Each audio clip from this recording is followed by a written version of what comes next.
সামনে 2026-এর বিধানসভা ভোট। ঠিক তার আগেই আমাদের রাজ্যে তৃণমূল নেতাদের গণ ইস্তফা। হ্যাঁ বন্ধুরা, এই খবর নিয়ে আজকে আলোচনায় থাকবো আমি আপনাদের কাছে। খবরটি সম্পর্কে জানতে হলে অবশ্যই ভিডিওটি প্রথম থেকে শেষ পর্যন্ত দেখবেন এবং আমাদের চ্যানেলে প্রথম ভিজিট করলে চ্যানেলটি সাবস্ক্রাইব করে পাশের বেল আইকনটি প্রেস করে দিবেন প্রতিনিয়ত এই ধরনের আপডেটগুলি সবার আগে সবার প্রথমে পাওয়ার জন্য। তো চলুন শুরু করা যাক। অঞ্চল কমিটি নিয়ে তৃণমূলের অন্দরে ক্ষোভ প্রকাশ এলো।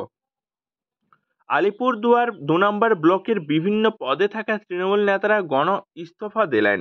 তৃণমূলের গণ ইস্তফা নিয়ে জেলায় রাজনৈতিক মহলে শোরগোল পড়ে গিয়েছে। পুজোর মুখে জেলায় চাপে তৃণমূল কংগ্রেস। জানা গিয়েছে ৮ জন তৃণমূল নেতা পদত্যাগ করেছেন, যার মধ্যে একজন জেলা তৃণমূলের সহ সভাপতি দেবজিৎ সরকারও রয়েছে।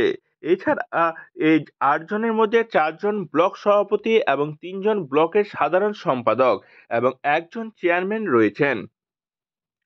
গত ১৭ই সেপ্টেম্বরে রাজ্যে তৃণমূল কংগ্রেসের পক্ষ থেকে বিভিন্ন অঞ্চল কমিটি ঘোষণা করা হয়। নতুন অঞ্চল কমিটি নিয়ে ক্ষোভ তৈরি হয়। বিষয়টি নিয়ে জেলা তৃণমূলের সহ সভাপতি দেবজিৎ সরকার বলেন, অঞ্চল কমিটি নিয়ে সর্বত্র ক্ষোভ তৈরি হয়েছে।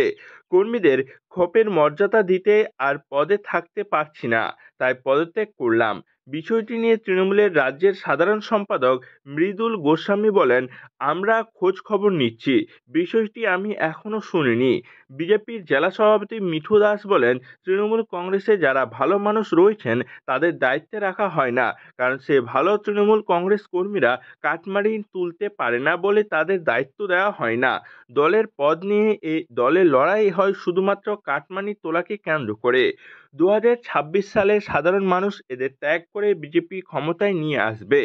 প্রসঙ্গত, ব্লক কমিটির ঘোষণা করে কয়েক মিনিটের মধ্যে হাওড়া গ্রামীণ জেলা তৃণমূল কংগ্রেসের চেয়ারম্যান পদ থেকে পদত্যাগ করেছেন উদয়ন নারায়ণপুরের বিধায়ক সমীর পাজা। হাওড়া সদর এবং হাওড়া গ্রামীণ জেলার বিভিন্ন ব্লক সভাপতি সহ তৃণমূলের পদাধিকারীদের নাম ঘোষণা করা হয়েছে শনিবার। আর সেই ঘোষণার কয়েক মিনিটের মধ্যেই নিজের পদ থেকে পদত্যাগ করলেন হাওড়ার গ্রামীণ জেলা তৃণমূল কংগ্রেসের চেয়ারম্যান তথা উদয় নারায়ণপুরের বিধায়ক সমীর পাজা। সূত্রের খবর, ইতিমধ্যে তিনি তার পদত্যাগপত্র দলের রাজ্যের সভাপতি সুব্রত বক্সির কাছে পাঠিয়ে দিয়েছেন। বিধায়ক সমীর পাজা বলেন, আমি আমাতা উলবেড়িয়া উত্তর এবং সাকরাইল কেন্দ্রের বর্তমান সভাপতিদের দায়িত্ব থেকে অবহিত দিয়ে নতুনদের দায়িত্ব দেওয়ার কথা বলেছিলাম। সেই সময় দলীয় নেতৃত্ব এই নিয়ে আমাদের নিয়ে বৈঠক করার কথা বলেছিলেন, যদিও এরপর এই নিয়ে আর কোনো বৈঠক হয়নি।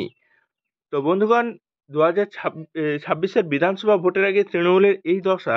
আপনাদের মতামত কি কমেন্ট বক্সে জানাতে ভুলবেন না। ভিডিওটি দেখার জন্য অসংখ্য ধন্যবাদ।